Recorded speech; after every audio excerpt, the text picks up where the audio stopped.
Land کو lease back کر دے گی ان ڈسٹریبیوشن کمپنیز کو. تو یہ کچھ چیزیں آئرن کلیڈ ہیں, کچھ چیزیں جیسے کہ 51 to 100% ہوگا نہیں ہوگا یہ ابھی اوپن ہے.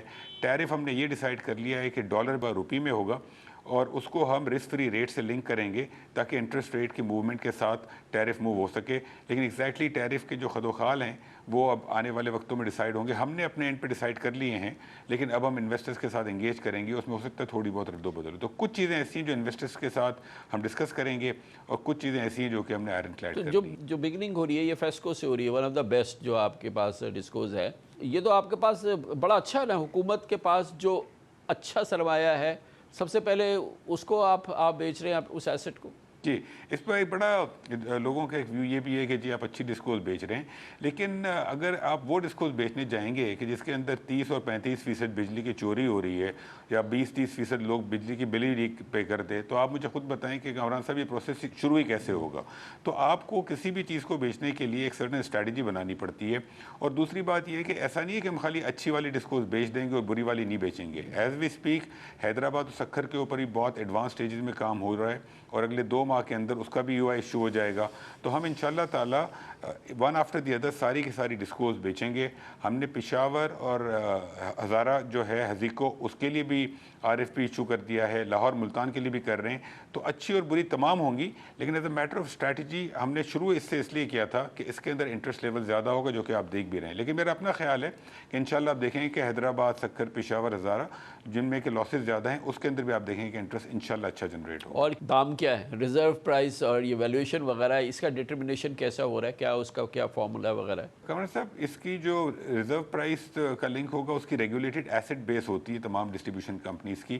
تو ابھی جب ڈیو ڈیلیجنس ہوگی تو اس کے اندر اور ریفائنمنٹ ہوگی, اور ویلیویشن جو ہوگی ریزرو پرائس وہ تو ہم بڈنگ کے قریب اس کو ڈیسائیڈ کریں گے. اور انویسٹر جو اس کی ریزرو پرائس خود جو کیلکولیٹ کریں گے وہ ٹیرف دیکھیں گے, اپنا ریٹرن دیکھیں گے, اور ریگولیٹڈ ایسٹ بیس کیا ہے, تو یہ اس بیس پہ ڈیسائیڈ ہوگا آنے والے وقتوں میں. تو یہ جو گیپکو اور آئسکو ہے جو کہ اگست کے اندر جس کا انٹرسٹ آپ اناؤنس کر دیں گے, اور پھر آئسکو کا, اور اس کے بعد اس کی بڈنگ ہو جائے گی, تو کیا ٹائم لائن کیا ہے کہ یہ پروسیس کمپلیٹ ہو جائے, یہ 3 بڑی ڈسکوز کا جو کہ پاکستان کے لیے ایک بہت بڑی مونومنٹل ایک ڈیولپمنٹ ہوگی. تو یہ کب تک آپ کا ٹائم لائن کیا ہے اس کو کہ ان کے حوالے کر دیں نئے اونرز کے؟ ہم نے 3 ماہ رکھے ہیں بائرز کی ڈیو ڈیلیجنس کے لیے, جو کہ سپٹمبر, اکتوبر, نومبر ہوگا.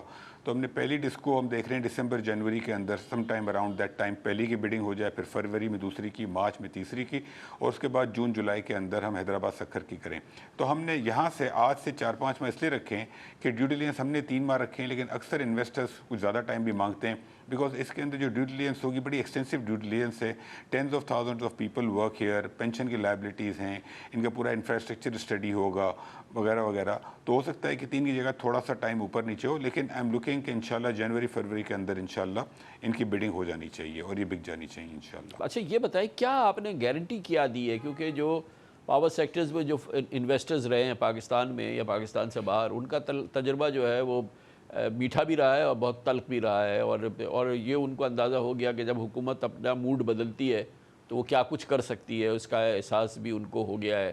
اور ریگولیٹری بھی مسائل ہو جاتے ہیں, سیاسی مسئلے ہو جاتے ہیں. ایک حکومت کوئی فیصلہ کر کے جاتی ہے, دوسری حکومت آ کے اس کو بالکل الٹ دیتی ہے. مجھے تو یہ بڑی حیرانی ہے, اس کے باوجود 12 آپ کے پاس یہ بیڈرز یہاں پر ہیں فیسکو کے, اس جو ان IPP سے بات کر رہے ہیں, اور انکلوڈنگ KE بھی اس میں شامل ہے جس کا کہ نشر ہو گیا پرائیویٹائزیشن میں. وہ کیا آپ نے ان کو گیدڑ سنگی سکھائی ہے جس کی وجہ سے ابھی تک یہ انٹرسٹ باقی ہے, اور آپ نے کیا ان کو یقین دلایا ہے کہ بھائی اب آئندہ کوئی نہ پولیٹیکل انٹرونشن ہوگی, نہ ریگولیٹری انٹرونشن ہوگی, نہ حکومت کا ڈنڈا تمہارے سر پر آئے گا؟ اچھا, 2 باتیں کامران بھائی, گریٹ کویسچن. پہلی بات تو یہ کہ IPPs کے اندر رینیگوسیشن ہوئی تھی, obviously we all know, لیکن اس کے علاوہ تو پاکستان میں بہت ساری ایسی سیکٹرز ہیں, ایسی پروجیکٹس ہیں جس کے اندر ماشاءاللہ private sector is making good money, لیکن کوئی ایسی رینیگوسیشن جیسی چیز نہیں ہوئی ہے ایون انرجی سیکٹر کے اندر. اور دوسری بات یہ کہ اس کے اندر میرا نہیں خیال کہ ایسی کوئی چیز ہوگی, بیکاز یہ تمام چیزیں جو ہم نے تجربے سے سیکھی ہیں IPPs اور باقی چیزوں کے, تو وہ ہم کیٹر فور کر رہے ہیں یہاں پر. تیسری بات یہ کہ اوور آل جو ڈسٹریبیوشن سیکٹر ہے اس کا سائز کو اتنا بڑا نہیں ہے. جیسے کہ اگر آپ ایک ڈسکو 100, 125, 150 بلین کی بھی لیتے ہیں